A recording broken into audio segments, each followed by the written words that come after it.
हर इंसान चाहता है कि उसका कॉन्फिडेंस बढ़े, चाहे बात हो एग्जाम की, इंटरव्यू की या किसी रिश्ते की। लोग कहते हैं बस अपने आप पर भरोसा रखो, कॉन्फिडेंट बनो। पर क्या कभी सोचा है कॉन्फिडेंस आखिर है क्या? क्या यह किसी फॉर्मूला से आता है? क्या इसे सीखा जा सकता है?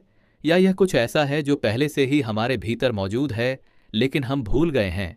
देखो, आत्मविश्वास का अर्थ है स्वयं में विश्वास। पर यहाँ सबसे गहरी बात छिपी है, स्वयं कौन है। जब तक तुम यह नहीं जानते कि तुम कौन हो, तब तक स्वयं में विश्वास कैसे होगा? लोग कहते हैं मुझे खुद पर विश्वास नहीं है। पर खुद किस पर? शरीर पर, विचारों पर, भावनाओं पर।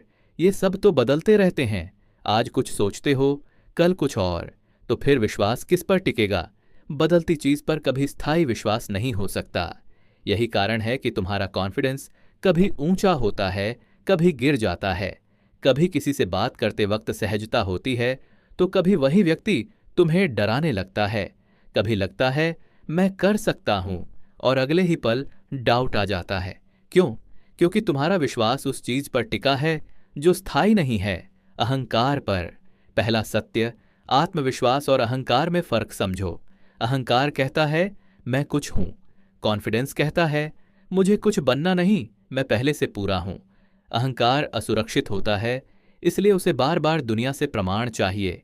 लोग मुझे अच्छा समझें, लोग ताली बजाएं, लोग सराहें। जब तक बाहरी मान्यता मिलती रहती है, तब तक वो कॉन्फिडेंट लगता है। पर जैसे ही कोई कुछ कह देता है या परिणाम वैसा नहीं आता, वो टूट जाता है।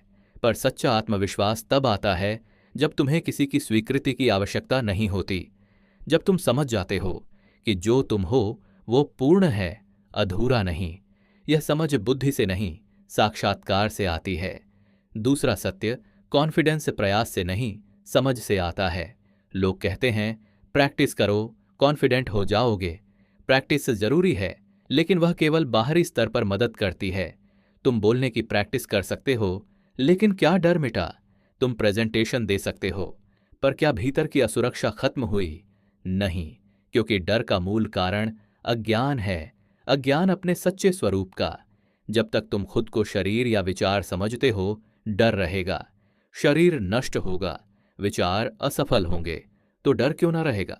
कॉन्फिडेंस तब आता है जब यह समझ दृढ़ होती है, मैं वो नहीं जो असफल हो सकता है, मैं वो हूं जो देख रहा है, अनुभव कर रहा है। तब न जीत प्रभावित करती है, न हार डराती है, क्योंकि दोनों ही केवल घटनाएं हैं और तुम उनसे परे हो। तीसरा सत्य, आत्मविश्वास अनुभव से नहीं, जागरूकता से आता है। कई लोग कहते हैं कॉन्फिडेंस एक्सपीरियंस से आता है, पर अनुभव तो कई लोगों के पास होते हैं, फिर भी वे डरते हैं, क्योंकि अनुभव से केवल ज्ञान बढ़ता है, जागरूकता नहीं।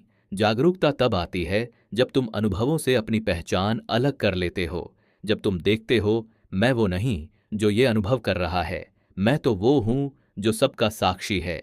जैसे जैसे यह जागरूकता बढ़ती है, डर मिटता है, और जहां डर नहीं, वहां आत्मविश्वास स्वाभाविक रूप से होता है। कॉन्फिडेंस कोई स्टेट नहीं है, यह अहंकार की अनुपस्थिति है। चौथा सत्य, तुलना सबसे बड़ा शत्रु है। कॉन्फिडेंस घटता है क्योंकि हम खुद की तुलना करते हैं। वो मुझसे बेहतर बोलता है, वो मुझसे ज्यादा समझदार है, वो मुझसे सुंदर है। यही तुलना इनसिक्योरिटी बन जाती है। पर समझो, किसी और से तुलना तभी होती है जब तुम खुद को केवल शरीर या मन मानते हो।